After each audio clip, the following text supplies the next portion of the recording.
প্রিয় ভিউয়ার্স, আপনাদের মধ্যে অনেকেই আছেন যারা বর্তমানে একটা পিসি বিল্ড করার চিন্তা করছেন, কিন্তু আপনি কনফিউশনে আছেন যে বর্তমান সময়ে পিসি বিল্ড করা উচিত হবে কিনা, কারণ এসএসডি, র্যাম এবং অন্যান্য প্রোডাক্টের প্রাইস অনেক বেশি।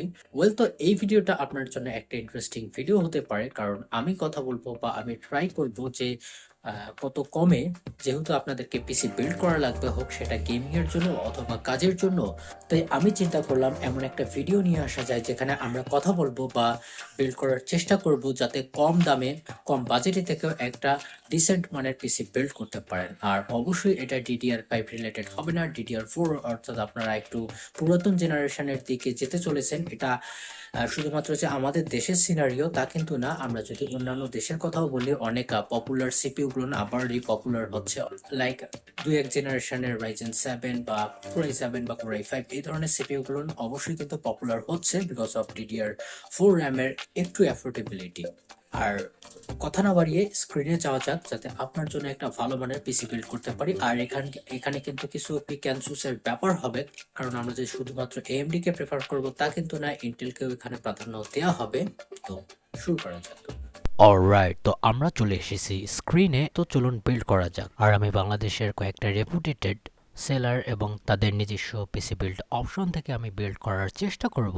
তো সিপিইউ হিসেবে আমরা AMD Ryzen 7 5700X কে বেছে নিব, কারণ বর্তমান সময়ের জন্য এটা 17,000 থেকে 17,500 টাকার মধ্যে পাওয়া যাচ্ছে। আবার অনেকেই বান্ডেল করে বেচতেছে, আবার অনেকে আবার সিঙ্গেল বেচতেছে। তো সিঙ্গেল নিতে গেলে আপনাকে আরেকটু টাকা পে করতে হবে। আর এই 8 কোর 16 থ্রেডের সিপিইউটি ম্যাক্স 4.6 GHz ক্লকের সাথে আসে। আর এটা জেন 3 আর্কিটেকচার আপনার অনেক প্রোডাক্টিভ ওয়ার্কে 16 থ্রেড হওয়ার কারণে এটা আপনাকে বেটার ভ্যালু দিবে। আমি চাইলেও এখানে আরও সিপিইউ নিতে পারতাম, অর্থাৎ Ryzen 5 5600X। আর এই ক্ষেত্রে চিন্তা করলাম যদি আপনি 2-1,000 বা 3,000 টাকা এক্সট্রা বৃদ্ধি করেন, তো সেক্ষেত্রে আপনারা কিন্তু একটা মাস মোর বেটার একটা সিপিইউ পেতে চলেছেন। বাই দ্য ওয়ে, এখানে কুলার হিসেবে আমরা এটার স্টককেই ব্যবহার করব। হয়তো বা গরম আসলে বা পরবর্তীতে ফিনান্সিয়াল সব কিছুই ঠিকঠাক থাকলে তো আফটার মার্কেট একটা ভালো কুলার নিতে পারেন। তো এটাকে আমরা স্কিপ করে মাদারবোর্ডে চলে যাব। আর মাদারবোর্ড এখানে আমরা ডিসেন্ট নিব, তাও আবার অবশ্যই 500 সিরিজের। 400 অনেক পুরাতন হয়ে যায়। আর এখানে একটু মোটামুটি ওকে টাইপের মাদারবোর্ড নেব, আর সেটা হচ্ছে MSI B550M Pro VDH। আর এটা অনেক পপুলার, এটা আপনারা 14,000 থেকে 14,300 টাকার মধ্যেই পেয়ে যেতে পারেন। এটা মোটামুটি ভালো হবে এই বাজেটের মধ্যে। আর উপরে না যাওয়াই ভালো, আবার নিচে নামছি না, কারণ এখানে ডিসেন্সির ব্যাপার আছে। ফর এক্সাম্পল VRM এর কথা বলি, এখানে টোটাল 7টা ফেজ পেয়ে যাবেন, তার উপর আবার একটা হিটসিঙ্ক লাগানো, যেটা অনেক হেল্প করে অনেক সময় যখন আপনার সিপিইউ অনেক সময় ধরে রান করে। আর তাছাড়াও M.2 ক্ষেত্রেও এখানে হিটসিঙ্ক পেয়ে যাবেন।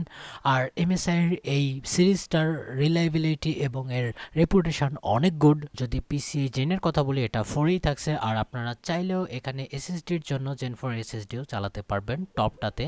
তো এখন আমরা চলে আসবো সবচেয়ে চ্যালেঞ্জিং এবং টাফ বিষয়ের উপর, কারণ আপনারা জানেন মেমোরি বা র্যামের প্রাইস কি অবস্থায় চলে গিয়েছে। বিশেষ করে যদি আমি DDR4 এর কথা বলি, 32 মেগাহার্জের বা ট্রান্সফার রেটের, তো এটাও অনেক বেশি। তারপরেও আমরা একটা ডিসেন্ট কোম্পানি নিব যাতে অতটাও আমাদের সমস্যা না হয়।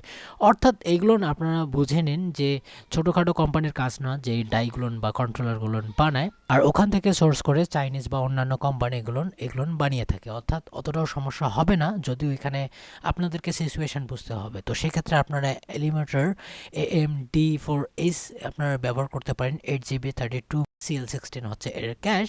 এটার প্রাইস অ্যারাউন্ড আপনারা 4,000-এর মধ্যেই পেয়ে যাবেন। তবে হ্যাঁ, এটা আবার সিস্টেম করা আছে, আপনারা যদি পিসির বান্ডেল নেন তো সেক্ষেত্রে এটা হেল্প করতে পারে। এটা স্টারটেকে, এটা আবার টেকল্যান্ডে পাওয়া যাচ্ছে। এটা আপনারা চুজ করতেই পারেন, কারণ এটাতে আবার আপনারা 3 বছরের ওয়ারেন্টিও পেয়ে যাবেন। আর এরকম করে দুইটা লাগাতে হবে, অর্থাৎ আপনার এই র্যামের ক্ষেত্রেও 8,000 টাকা খরচ হচ্ছে। তবে যে শুধু র্যামের ক্ষেত্রে এটা প্রযোজ্য তা কিন্তু না। আমরা যদি এখন স্টোরেজের কথা বলি, বিশেষ করে জেন 4 SSDগুলো 512GB পর্যন্ত, এগুলোর যা প্রাইসের অবস্থা, এটা কয়েকদিন আগে আপনারা 1 TB বা এরকম সামথিং পেয়ে যেতেন। তো কি করার, পরিস্থিতির শিকার। অবশ্যই তো আপনাকে পিসি বিল্ড করতে হবে। তো সেক্ষেত্রে যেটা নিতে পারেন, মিফি অথবা মিফাই নিতে পারেন MP500G4। এটা 512GBর M.2 ফুল সাইজ SSD। আর এটার read and write speed decent, আপনারা দেখতেই পারছেন। আর এটার সবচেয়ে ইন্টারেস্টিং পার্ট হবে 5 বছরের ওয়ারেন্টি পেয়ে যাচ্ছেন। যদিও আমি এটার TBW হয়তো বা মেনশন করে দেব। 10,500 থেকে 10,000 টাকার মধ্যেও আপনারা পেয়ে যেতে পারেন একটু বার্গেনিং করলে। এছাড়া আমি ভালো কোনো অপশন দেখছি না। আমি জানি এখানে আরও অনেক অপশন আছে, অনেক খুঁজতে হবে, আবার অনেক সময় স্টক পাওয়া যায় না। এটা একটা মাথা ব্যথার কারণ। আপনারা যেটা মনে করেন যে আমি এক জায়গায় গেলাম আর সব কিছু স্টক পেয়ে গেলাম, এরকমটাও না। তারপরে যদি আমরা পাওয়ার সাপ্লাইয়ের কথা বলি, তো এখানে আমরা 550 ওয়াটের নেব, কারণ আমরা তো বড় গ্রাফিক কার্ড এখানে নিচ্ছি না। তারপরেও যদি মিডিয়াম সাইজের কার্ড লাগাতে চান, কোনো সমস্যা হবে না। এসআর এর এসি 550 ওয়াটের এই 80+ ব্রোঞ্জ মডিউলার পাওয়ার সাপ্লাইটি আপনাকে অনেকভাবে হেল্প করতে পারে। এটা অ্যারাউন্ড আপনি 4800 টাকার মধ্যেই পেয়ে যাবেন। বিভিন্ন দামে অনেক জায়গায় পাওয়া যায়, অনেকে আবার 5100 করে। আমিও এটা নিয়েছি কিছুদিন আগে, এটা আমার আরেকটু কম পড়েছিল। তারপরেও এটা 4800 টাকাই ধরে নিন, মোটামুটি ভালো। আর এটার সাথেও আপনি 5 বছরের ওয়ারেন্টি পেয়ে যাবেন। আর এই সম্পর্কে আমি একটা ভিডিও নিয়ে আসতে পারি, এই পাওয়ার সাপ্লাইটি আসলে কেমন। এটা যেহেতু ডিসি টু ডিসি দিচ্ছে, যেটা নতুন টেকনোলজির উপরেও পড়ে, দেখা যাক সামনে কি করা যায়।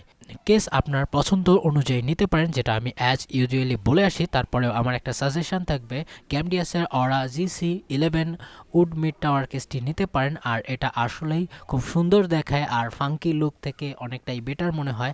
তাছাড়াও আপনারা এর সাথে টোটাল 4টা 120 এর ফ্যান পেয়ে যাবেন।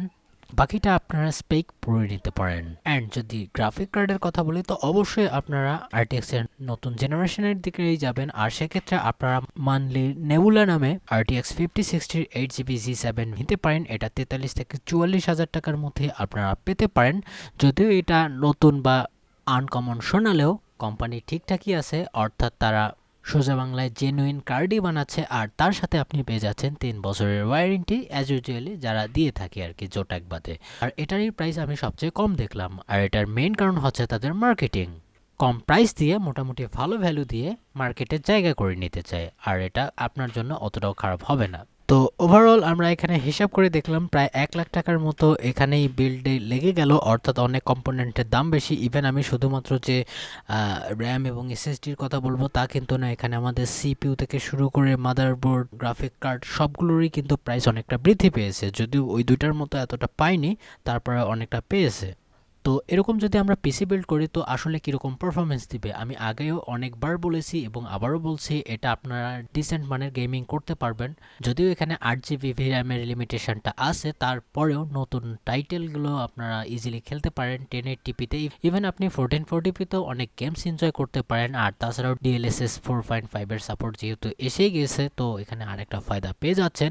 ভিডিও এডিটিংয়ের ক্ষেত্রে আপনারা অবশ্যই 4K-তে মোটামুটি ডিসেন্ট মানের অনেক কয়েকটা লেয়ার ব্যবহার করে অথবা আপনারা অনেক ইফেক্ট দিয়েও ভিডিও এডিট করতে পারেন। তার মানে এই বলছি না যে আপনারা গড লাইক পারফরমেন্স পাবেন, বিশেষ করে অনেক কমপ্লেক্স কাজের ক্ষেত্রে। বাকিটা আপনাদের উপর। আর আপনারা অবশ্যই একটা জিনিস বারবার বলি, সিপিইউকে তো দেখার দরকার নেই, অন্যান্য কম্পোনেন্টগুলো আপনারা অবশ্যই একটু যাচাই বাছাই করে দেখে নেবেন, কারণ অনেক সময় অনেক কিছু আপনার চয়েসের উপরে নির্ভর করে। তো সেক্ষেত্রে আপনারা অবশ্যই এটা একটু হলেও রিসার্চ করে নেবেন যে আমাদের কথায় নিতে যাচ্ছেন এরকমটা না, নিজেরাও একটু চেক করে দেখবেন। আর অবশ্যই চেষ্টা করবেন, যেহেতু মার্কেট প্রাইস যেহেতু এখন বেশি, তো সেক্ষেত্রে একটু বার্গেনিংও করে নিতে পারেন, এটা আপনার চয়েস।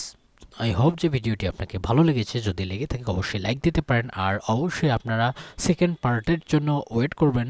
দেখা হবে নেক্সট কোনো ইন্টারেস্টিং ভিডিওতে। ভালো থাকবেন, সুস্থ থাকবেন।